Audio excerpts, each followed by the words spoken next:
Welcome to the Bare Essentials, the entrepreneur's business survival tips, business tips made simple for aspiring entrepreneurs and startups.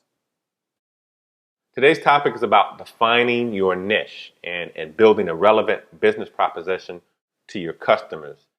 And what I like to always do is, some of these principles that we're going to talk about, I'd like to get them associated with an actual company. And today I picked GoPro because I think they're a great example of how you define, pick, and execute into a niche. When we're talking about a niche, we're really focusing in on our product and who it's going to be targeted to. And this comes down to a few different elements, but age is obviously an important one to think about, because you might be going for younger teen market, maybe you're going for baby boomers. Depending on your idea, you got to focus in and figure out what that is.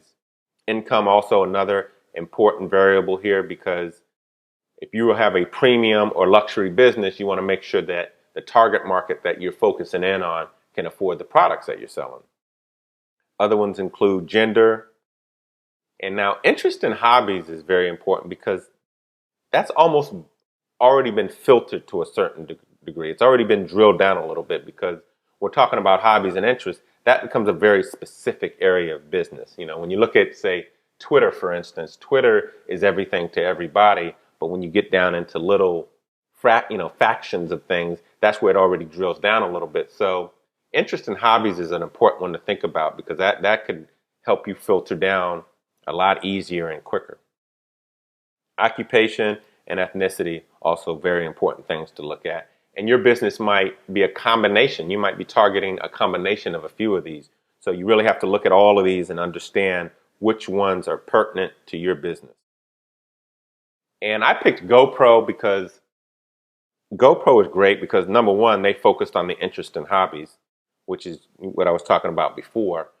And they went into an extremely crowded marketplace. And I mean, this is a marketplace that is big juggernauts and giants. I mean, you got the Samsungs and you got the Apples of the world dominating that. And then you got a plethora of other guys that are right behind them.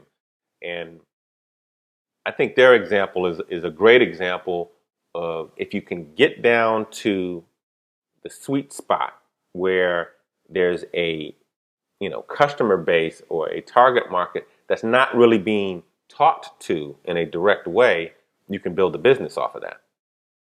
And, when you look at that marketplace, you're like, well, when you first probably looked at it, you're probably like, man, they went into this marketplace. How are they going to, get past these guys? And how are they going to be able to build a competitive advantage that's meaningful and that, can produce revenue and, all those things that you have to ask yourself when you go into business.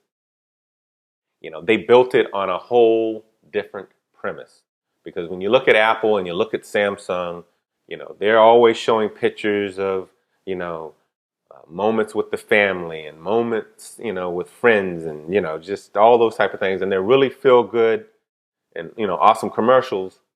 But when you're looking at it from a business, you got to look at it a little differently. And GoPro went in and said, okay, you guys can have that story, because you own it. I'm not going to try to go in there and beat you at doing that. But what I can do is address this whole active lifestyle, because in general, the active lifestyle has become a very popular thing. We see it on TV more.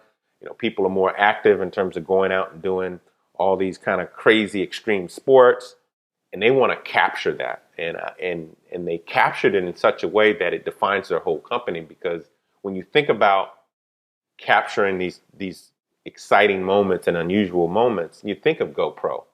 And their whole DNA is based off of these powerful visuals of people doing extraordinary things. And they beat that to death. When you go to their website, you'll see they just really hone in and focus in on that. And they own that lifestyle. So if you see a kid skateboarding, he's probably got a GoPro helmet on. Or if you see him canoeing or parasailing or parachuting or scuba diving, now they're using GoPro. And, it's not the most attractive looking camcorder in the world, but its functionality is bar none. There's no competition. So think about this. I would encourage you to go to their site, because I think they do a great job of honing in on what they stand for. I hope you enjoyed the video post, and I'm going to leave my contact information up here for you to write down or jot down. And it was a pleasure doing the video post. Hopefully you got something out of it, and hopefully it serves you well, or at least perks your thoughts and interest up in how some of these things can apply to your own businesses.